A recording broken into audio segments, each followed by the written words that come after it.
안녕하세요, 여러분. 2020년 5월 31일 주일 예배입니다. 우리 좌우 옆에 있는 사람들에게 같이 인사하도록 하겠습니다. 환영하고 축복합니다. 예, 환영하고 축복합니다.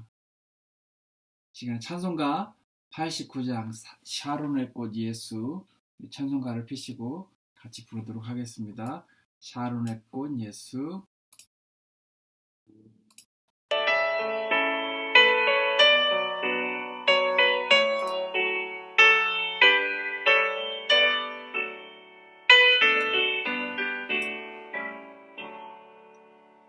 샤론의 꽃 예수 너의 마음에 거룩하고 아름답게 비소서.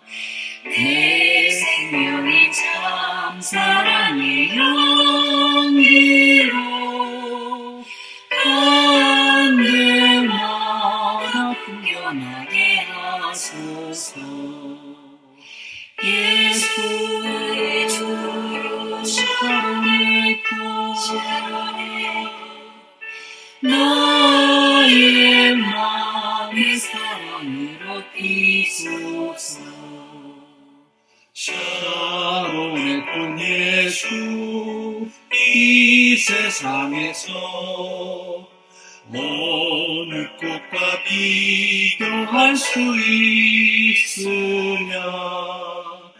나의 삶의 한결같은 은혜와 사랑으로 가득하게 하소서.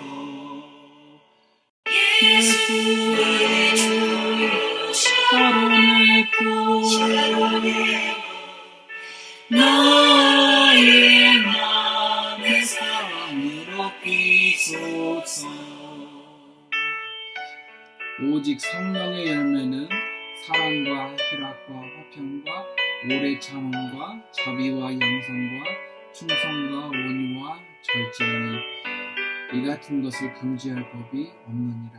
샤론의 꽃 예수 모든 질병을 한이 없는 능력으로 고치사 고통하며 근심하는 자에게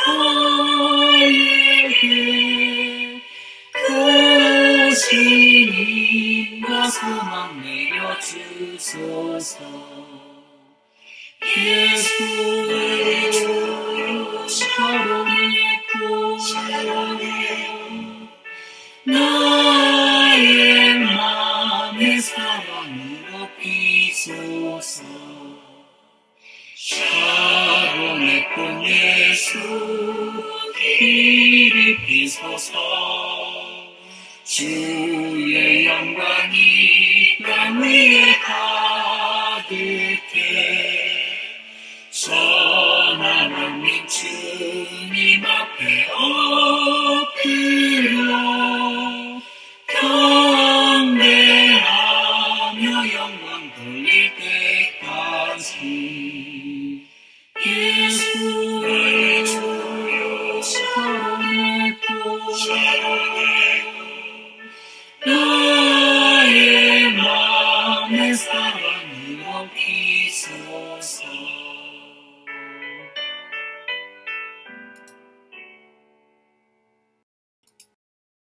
아멘.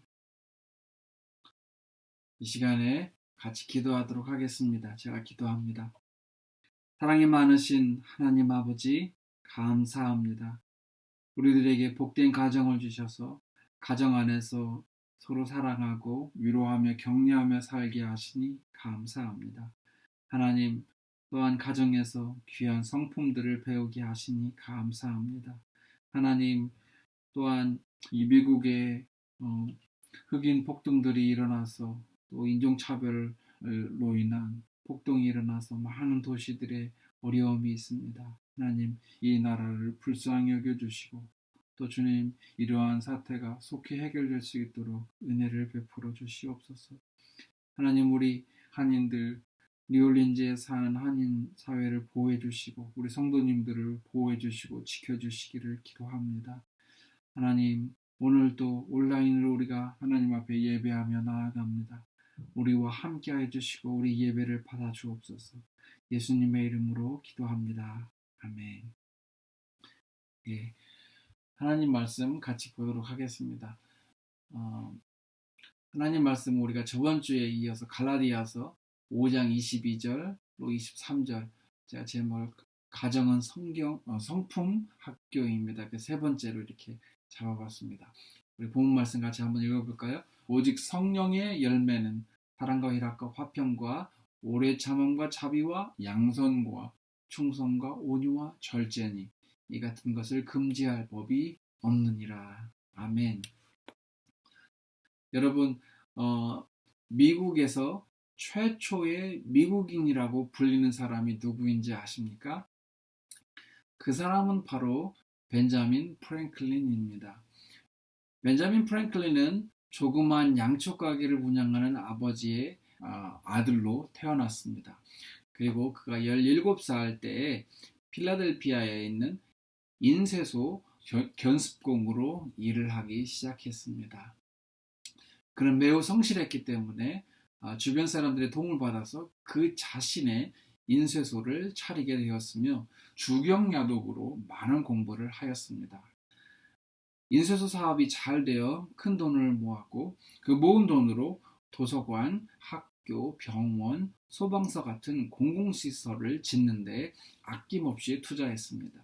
한편으로 과학 등 다양한 분야의 학문에 조예가 깊었던 그는 피뢰침, 번개가 꽁 치면은 번개가 타서 땅으로 가는 그 피뢰침 아시죠? 그 피뢰침을 바로 벤자민 프랭클린이 개발을 했습니다. 뿐만 아니라 여러 가지 발명품들을 개발을 했는데요. 또한 질병, 고통, 해류, 바다의 흐름이죠. 해류, 인구, 전기, 태양의 흑점 등을 연구해서 그때 당시에 상당한 일가견을 보였습니다. 이러한 뛰어난 과학적 지식과 업적으로 하버드, 그 유명한 하버드, 예일, 또 윌리엄 앤 메리, 또 옥스퍼드 대학에서 명예 박사학위를 받았습니다. 또한 영국의 왕립 학술원의 명예회원이 되었습니다. 정규 교육이라고는 2년밖에 받지 못한 그가 사람들이 프랭클린 박사라고 불렀던 것입니다. 한편 그의 나이 31세에 그는 정치에 뛰어들어 처음에 펜실베니아주의 주 의원이 되었습니다. 그때 당시 미국이 영국의 식민지였는데 펜실베니아 주의 사절로 영국에 가서 15년간 일했습니다. 나중에 그는 미국 독립의 열렬한 미국 독립 지지자가 되었고 미국이 영국으로부터 독립할 무렵에 그 유명한 미국의 독립선언서의 초안을 작성을 했습니다. 그리고 미국이 영국으로부터 독립한 후에 미 합중국이 되었는데요. 최초의 프랑스 대사가 되어서 프랑스에 가서 공직생활을 하다가 돌아왔습니다. 미국에 돌아와서 펜실베니아 주 대표로 재헌회의에 참석해서 미국의 헌법을 제정하는 데 이바지했습니다. 그래서 사람들은 그를 기억하고자 미국 지폐 100불짜리의 지폐에 이 벤자민 프랭클린의 초상화를 집어넣었습니다. 그런데 많은 미국인들이 흑수저로 태어난 그가 어떻게 이렇게 미국 역사에서 중요한 사람이 되었는가 궁금해합니다. 그러다가 1989년 스티븐 코비라는 작가가 성공하는 사람의 7가지 습관이라는 책에서 벤자민 프랭클린의 성공 비결을 성품이라고 밝혔습니다. 그렇습니다.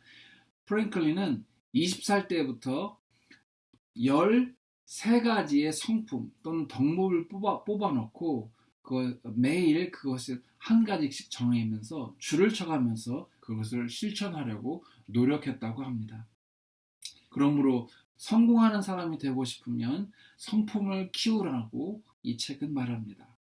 사회생활에서도 성품이 중요하죠. 좋은 그리스도인이 되기 위해서라도 성과를 죽이고 성품을 키워야 합니다. 그리스도인이라고 할지라도 성깔 있는 사람은 남들로부터 욕을 먹기 쉽지만 성품이 좋은 사람은 남들로부터 칭찬을 받을 것입니다.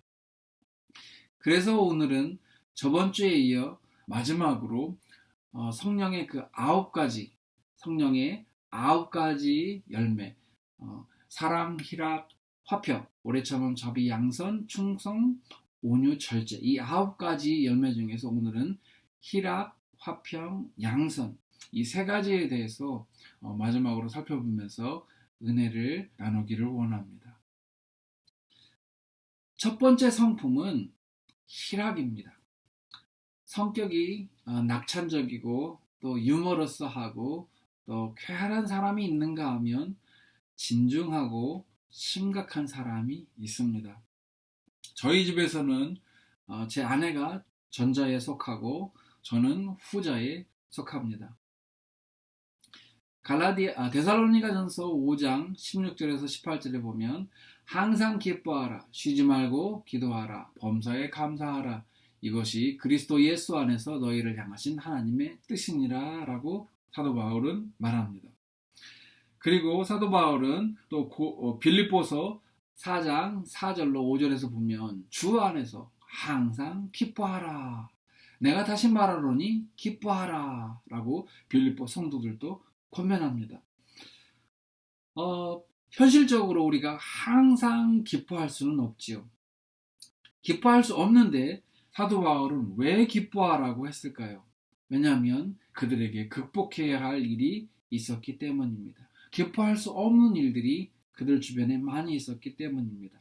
신약성경을 보면 기쁨은 항상 고난과 연결되어 언급하여 나옵니다. 우리가 저번주에 봤듯이 헬렌 켈러 여사도 고난의 쓴맛을 모르면 진정한 기쁨의 맛도 모른다고 했습니다. 초대교회 성도들은 예수님을 믿는다는 이유로 심한 핍박을 받았습니다. 그렇기 때문에 항상 기뻐하라고 권면했던 것입니다. 만약에 낙심을 하면 지는 게임이기 때문에 그렇습니다. 데살로니가 전서, 빌립보서는 다 옥중서신들 중에 속하는 책들입니다. 바울이 복음을 전하다가 유대인들의 모함을 받아서 로마 감옥에 갇히게 되었죠. 그러니까 감옥에서 편지를 썼기 때문에 옥중서신. 그래서 데살로니가 전서 또 빌립보서는 옥중서신입니다. 예수님을 믿다가 고난을 받고 있습니다. 바울 자신뿐만 아니라 빌립보서에 있는 성도들, 데살로니가에 있는 성도들도 고난을 받고 있었습니다. 그래서 바울은 그들을 위로했던 것입니다. 고난과 핍박이 있지만 예수님 때문에 당하는 고난이지만 슬퍼하지 말라, 기뻐하라. 만약에 슬퍼하면 사탄에게 지는 것이다 라고 말하고 있는 것입니다. 예수님께서도 마태복음 5장 11절 12절에서 이렇게 말씀하십니다. 나로 말미암아, 그러니까 예수님으로 말미암아 너희를 욕하고 박해하고 거짓으로 너희를 거슬러 모든 악한 말을 할 때에는 너희에게 복이 있나니. 12절입니다. 기뻐하고 즐거워하라. 이 핍박을 받을 때 슬퍼하지 말고 기뻐하고 즐거워하라. 왜냐하면 하늘에서 너희 상이 큼이라. 너희 전에 있던 선지자들도 이같이 핍박하였느니라. 그러니까 핍박이 있을 때에 슬퍼하지 말고 기뻐하고 즐거워하라고 예수님도 말씀하셨습니다. 그러니까 사도 바울의 말과 똑같은 말이죠. 그래서 사도 바울은 오늘 본문 갈라디아서 5장 22절에 희락을 성령의 열매들 중에 하나로 뽑았던 것입니다. 제가 아는 선교사님이 인도 북부에서 사역하고 있는데요. 그분으로부터 지난주에 긴급 기도 요청을 받았습니다. 내용은 이렇습니다. 저희와 사역하고 있는 현지 교회에 속한 현지 목회자가 어제 저녁에 성도의 가정을 방문하고 집으로 돌아오던 중 교회 안에 습격을 받아 집중 구타를 당하였고 현재 병원 응급실에서 의식이 없는 상태에 있다가 조금씩 회복 중이라고 합니다. 지금은 아무도 면회할 수 없는 상태입니다. 속히 회복될 수 있도록 또 건강을 회복하도록 기도해 주십시오. 그리고 어떤 사람들로부터 공격을 받았는지 전혀 알지 못하는 상황인데 사역자의 가정과 주변 다른 사역자들의 안전을 지켜주시도록 기도해 주시기 부탁드립니다. 예, 그래서 저도 기도했습니다. 여러분들도 기억해 주시고 기도해 주시면 좋겠습니다. 저도 어릴 때에 예수님을 믿는다는 이유로 같은 동네에 살고 있던 큰아버지들 또 작은아버지, 사촌들로부터 핍박을 받았습니다. 그분들로부터 욕을 먹기도 하고 심한 꾸중을 듣기도 했습니다. 그런데 핍박을 받아본 사람은 압니다. 핍박 가운데 하늘에서 오는 위로와 예배의 그 기쁨이 얼마나 크다는 것을 경험적으로 압니다. 처음에는 교회에 가서 서러워서 울다가 나중에는 그들이 불쌍해서 웁니다. 그들의 죄를 용서해달라고 구원해달라고 애원하면서 뜨거운 눈물이 났습니다. 그러면 핍박받는 상황은 여전히 힘든데 마음은 기쁨으로 가득했습니다. 그래서 사도 바울이 말하는 이 희락은 단순히 낙천적으로 살고 긍정적으로 살면서 웃으면서 사는 것이 아닙니다. 이 희락은 고난과 연결되어 있고 하늘에서 주는 희락입니다. 어쩌면 고난을 이길 수 있는 희락이라고 할 수 있습니다. 때문에 예수님을 모르는 사람은 절대 알 수 없는 희락이요 기쁨입니다. 구원의 기쁨, 전도의 기쁨, 또 예배의 기쁨을 아는 사람이 핍박받는 중에도 기뻐할 수 있을 것입니다. 현재 미국에 사는 그리스도인들은 예수님을 믿는다는 이유로 핍박을 받지 않습니다. 그러나 현재 인도나 북한이나 이슬람 국가들, 공산주의 국가들에서는 핍박을 받고 있습니다. 우리가 할 일은 그곳에서 선교하는 선교사님들을 위해서 기도하고 고난 중에 있는 현지 그리스도인들을 위해서 기도하는 것과 우리가 사는 곳에서 전도의 기쁨, 예배의 기쁨을 잃지 않는 것입니다. 사실 고난과 핍박이 없으면 이 특권이 얼마나 큰지 잘 모릅니다. 그럴수록 어쩌면 우리 자신을 억지로라도 전도하는 자리로, 기도하는 자리로 밀어 넣어야 할지 모르겠습니다. 저는 저와 여러분이 구원의 기쁨, 전도의 기쁨, 또 예배의 기쁨, 그리스도인으로 사는 이 기쁨, 성령의 열매요 특권인 이 희락을 충만히 누리시기를 축원합니다. 두 번째 성품은 화평입니다. 화평은 그 말을 바꾸면 평화이지요. 그리고 평화의 반대말은 전쟁입니다. 전쟁과 평화하면 우리는 러시아의 대문호 톨스토이의 불후의 걸작 전쟁과 평화가 생각납니다. 여러분, 전쟁과 평화를 읽어보셨습니까? 제가 짤막하게 요약해 보겠습니다. 전쟁과 평화의 시대적 배경은 전운이 감도는 1805년 러시아입니다.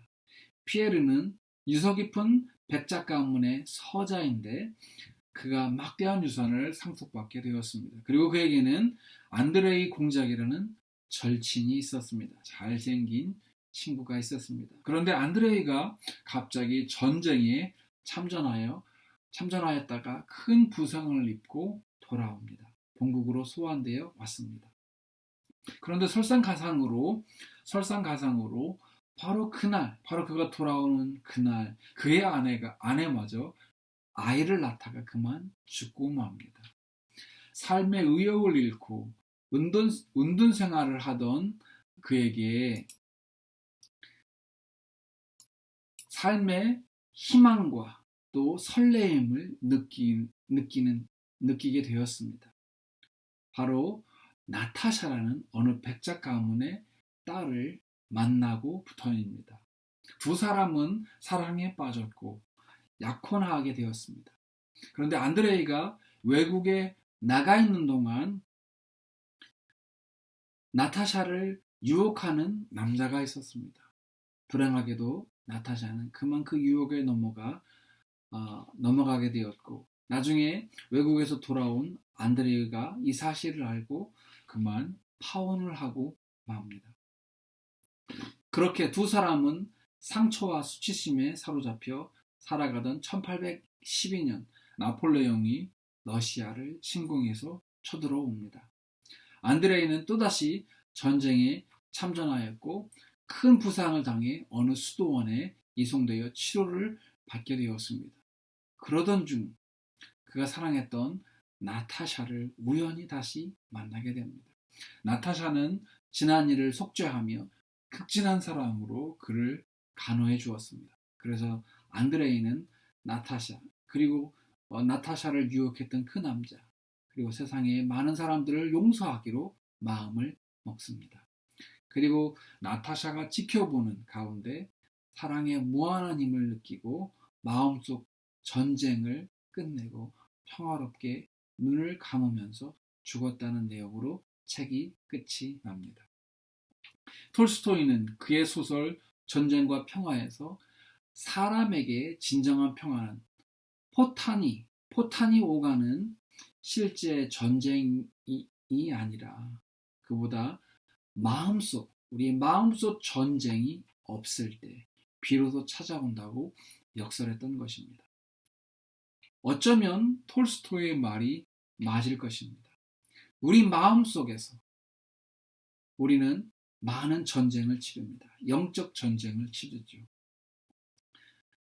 그래서 사도 바울은 에베소서 6장 12절에서 18절에서 이렇게 말합니다. 우리의 씨름은, 다른 말로는 싸움이죠. 우리의 씨름은 혈과 육을 상대하는 것이 아니요 통치자들과 권세들과 이 어둠의 세상 주관자들과 하늘에 있는 악의 영들을 상대합니다. 그러므로 하나님의 전신갑주를 취하라. 이는 악한 날에 너희가 능히 대적하고 모든 일을 행한 후에 서기 위함이라. 그런즉 서서 진리로 너희 허리를 띠고 의의 호심경을 붙이고, 옛날 성경에 흉배라고 했죠. 가슴을 보호하는 판입니다. 호심경을 붙이고 평안의 복음이 준비한 것으로 신을 신고 모든 것 위에 믿음의 방패를 가지고 이로써 능히 악한 자의 모든 불화살을 소멸하고 구원의 투구와 성령의 검 곧 하나님의 말씀을 가지라. 모든 기도와 간구를 하되 항상 성령 안에서 기도하고 이를 위하여 깨어 구하기를 항상 힘쓰며 여러 성도를 위하여 구하라 라고 권면합니다. 이 세상은 영적 전쟁터입니다.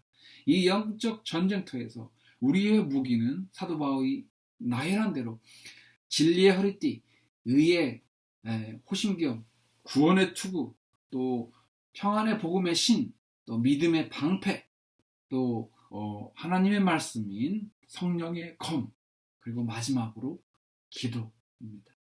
만약에 우리가 이 영적 전쟁에서 지면 우리는 패배감에 휩싸여 평화가 없을 것입니다. 그래서 사도 바울은 베드로전서 5장 8절에서 이렇게 말합니다. 근심하고 깨어있으라. 깨어라. 너희 대적 마귀가 우는 사자같이 두루다니며 삼킬 자를 찾나니 라고 말했습니다.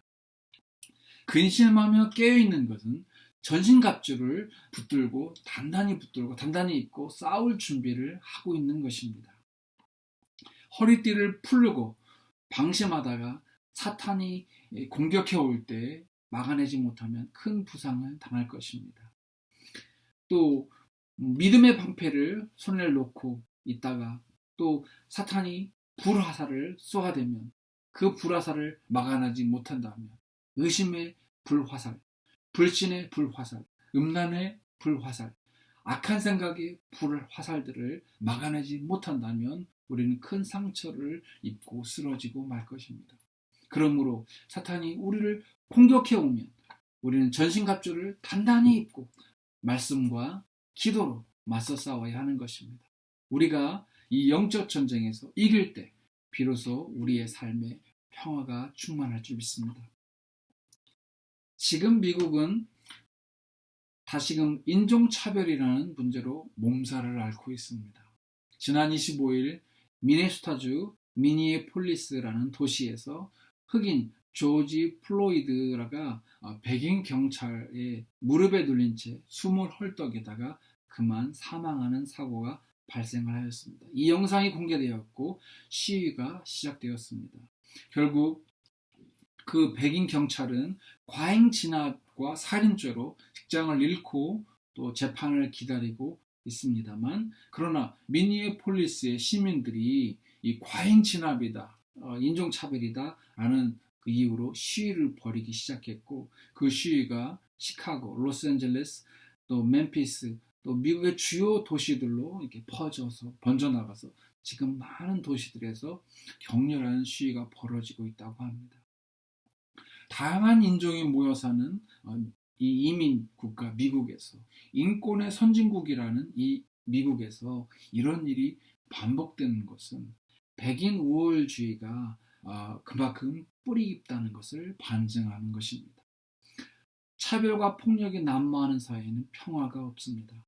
그러므로 우리 그리스도인들은 이 사회에서 이런 폭력과 차별을 일삼는 사람들을 규탄하고, 우리들은 모든 민족, 모든 사람을 사랑하신 예수님의 정신으로 차별 없이 모든 사람을 사랑하고 이 사회에 평화가 깃들도록 실천해야 할 것입니다.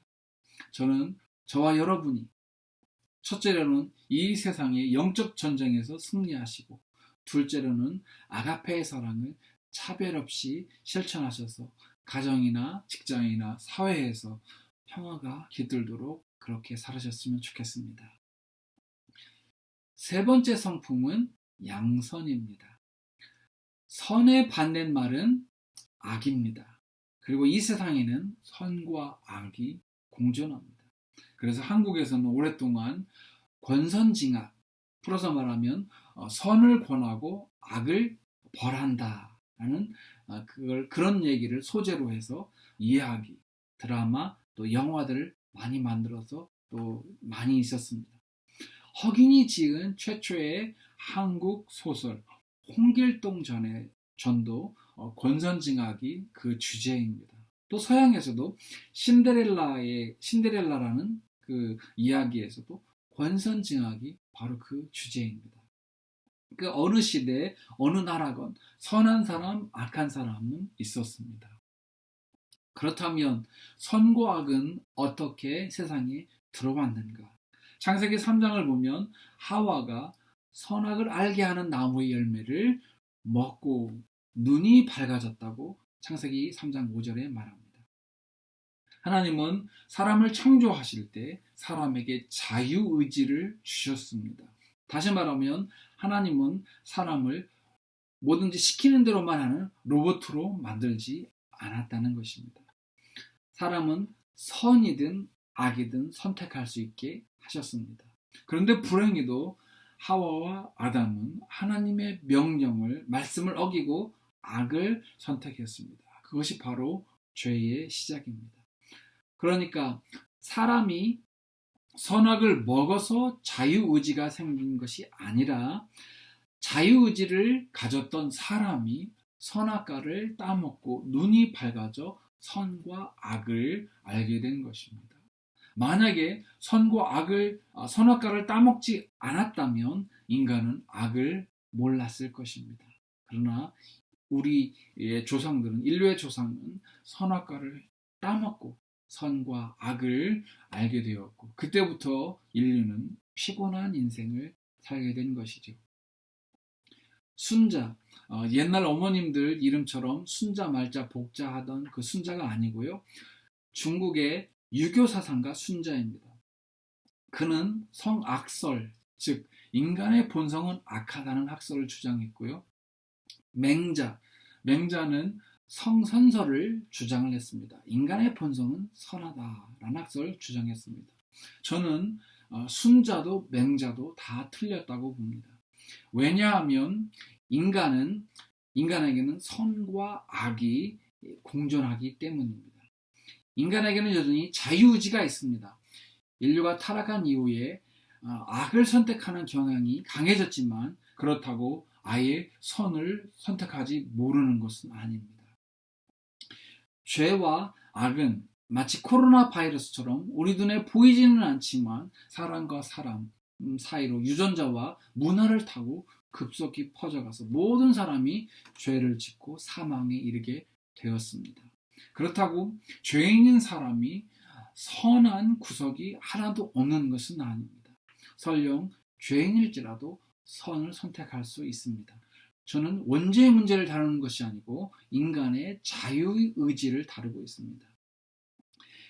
성경에 보면 인류의 타락 후에 가인과 아벨에 대한 이야기가 나옵니다. 하나님께서 아벨의 제사는 받으시고 가인의 제사는 받지 않으셨습니다. 그러자 가인이 몹시 분하여서 안색이 변했습니다. 아마도 가인의 마음속에는 이미 아벨을 죽여야겠다는 살인을 계획했던 것 같습니다.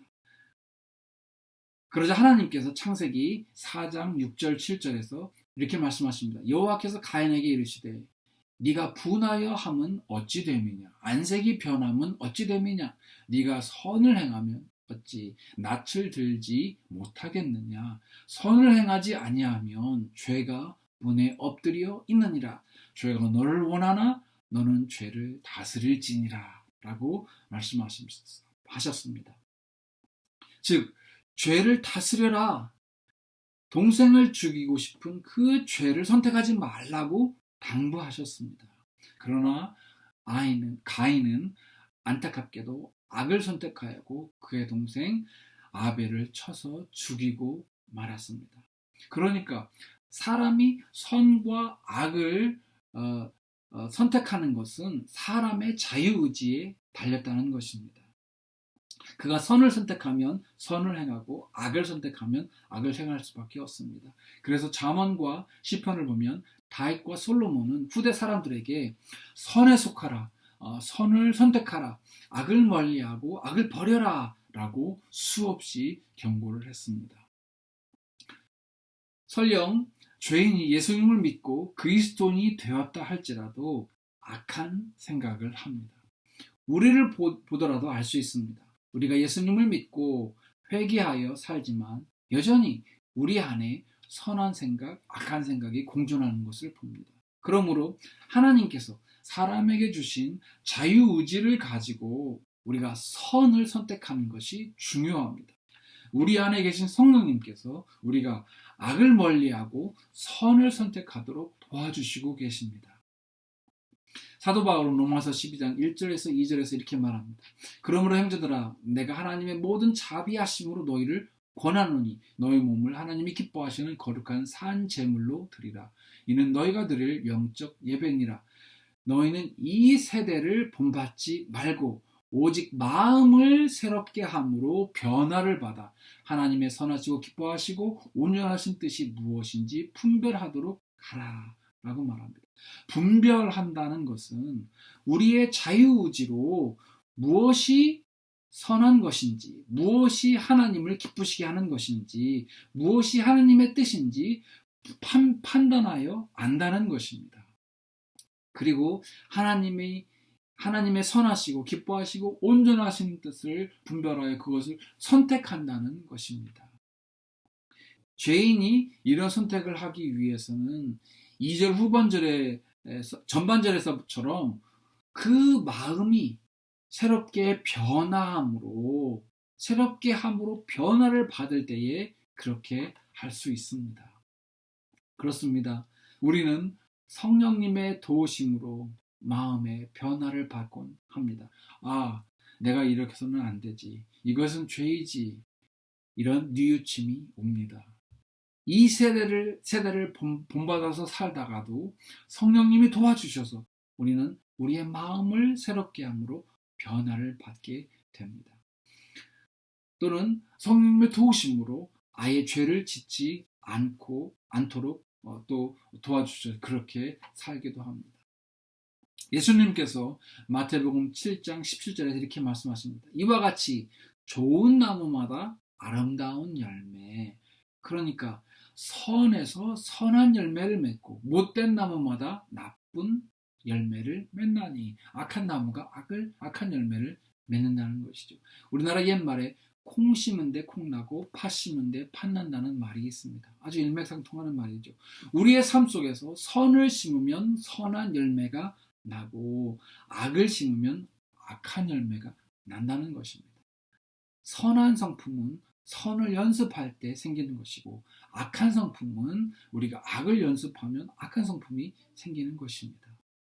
그러므로 우리가 성령의 열매인 양선의 열매를 맺기 원한다면 우리가 매일매일 수많은 결정들 가운데서 우리의 마음속으로든 생각으로든 또는 행동으로든 선한 것을 분별하여서 그 선한 것을 생각하고 그 악한 것을 버리고 선을 마음에 간직하고 그 선한 것을, 선한 행동을 옮길 때, 그것을 선택하고 실천할 때에, 그것을 부단히 노력할 때에 선한 성품이 우리 안에 생기는 것입니다.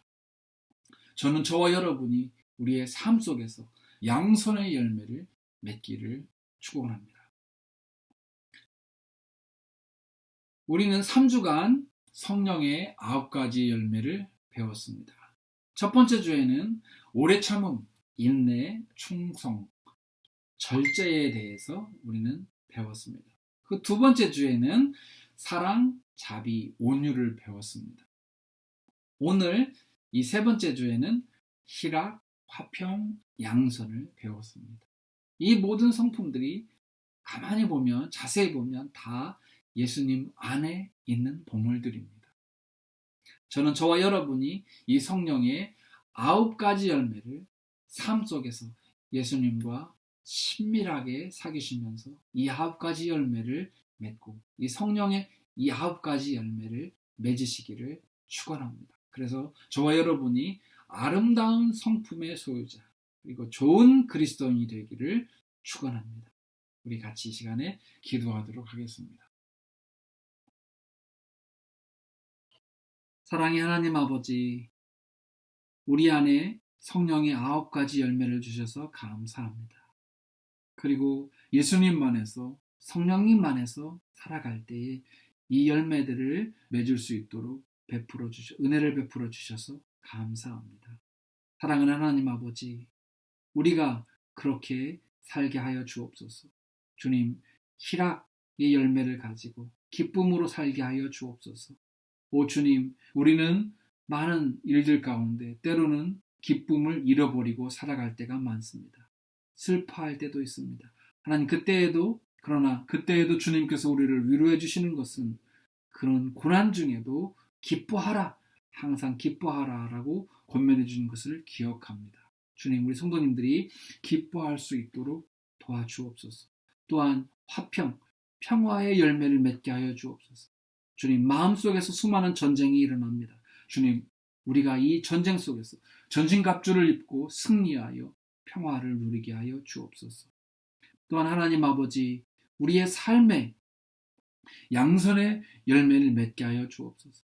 주님, 이 악한 세상에서 선과 악의 갈림에서 주님, 우리가 선을 선택할 수 있도록 도와주옵소서.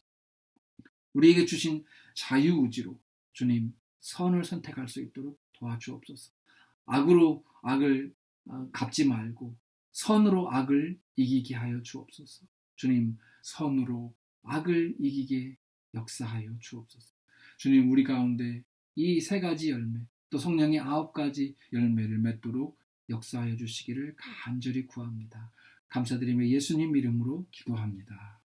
아멘. 예, 광고 말씀을 드립니다.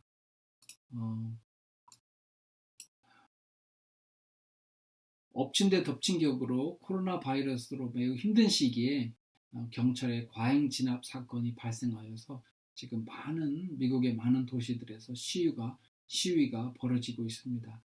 자칫 동양인들에게 불똥이 튈까 염려가 되는 상황입니다. 이런 사태가 속히 안정이 되도록 또 불상사가 생기지 않도록 기도해 주시면 좋겠습니다. 이기현, 김선아 집사님 부부가 한인 유학생 가정들에게 또 다른 한인들에게도 그랬을 줄로 생각되는데요. 손소독제를 선물로 주셨습니다. 기증해 주셨습니다. 제가 대표로 인사드립니다. 감사드립니다. 코로나 사태가 장기화될 것 같습니다. 그래서 돌아오는 6월 7일, 6월 첫 주 주일에는 일단은 모이는 곳으로 모여서 예배 드리는 것으로 하고 또 주중에 추위를 봐서 만약에 상황이 급격히 악화되면 온라인으로 변경하도록 하겠습니다. 네, 우리 성도님들 모두 건강하시고 또 우리 다시 만날 때까지 안전하게 건강하게 계시기를 바랍니다. 이 시간 축도하고 예배를 마치도록 하겠습니다.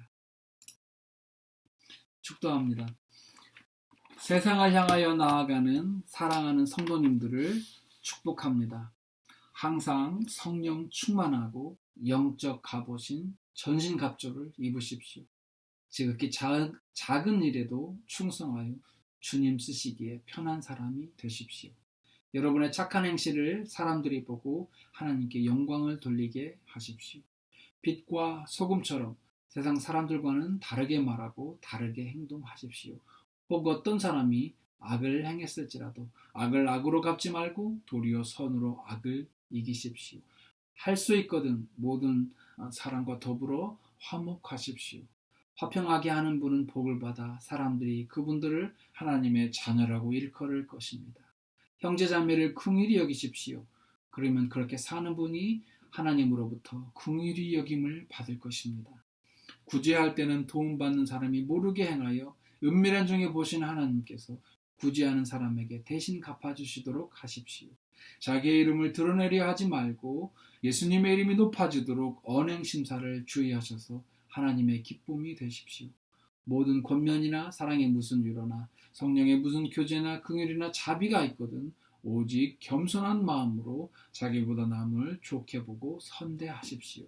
무슨 일에든지 예수님께서 행하신 것처럼 여러분도 예수님을 따라서 행하시면 하나님 아버지께 영광을 돌리게 될 것입니다. 주 예수 그리스도의 극진하신 은혜와 하나님 아버지의 극진하신 사랑과 성령님의 감화감동 교통하심이 오늘 희락, 화평, 양선을 배우고 그것을 실천하기로 작정하는 사랑하는 성도님들과 함께 하시기를 간절히 축원하옵나이다.